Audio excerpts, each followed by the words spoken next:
The tool that we're going to work with right now is called Context Editor. But first we need to get to a place where our context is being used. So I'm going to exit out of the overlay here.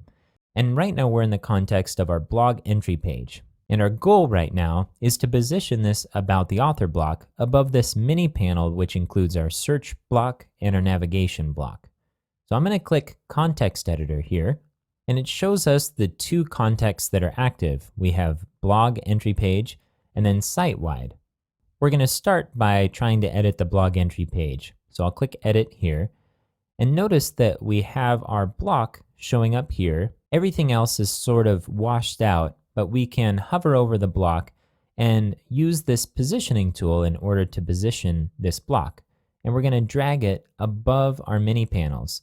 So you can see now that it's above, and if we scroll down, we'd see the mini panel below. Now, once we've positioned everything here, we need to save this. If we exit out of the context editor, nothing will be saved. So we want to click Done here, and to save the changes, we need to click Save Changes.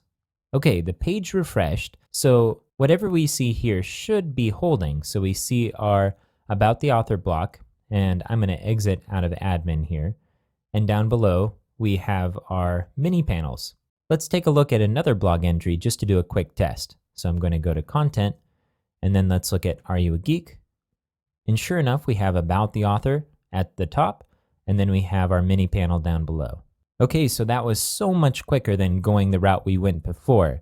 If, however, you run into problems where this context editor doesn't quite hold the settings after you drag and drop, then you may need to go back into the default context administration and adjust this there. It's important to be able to use both interfaces.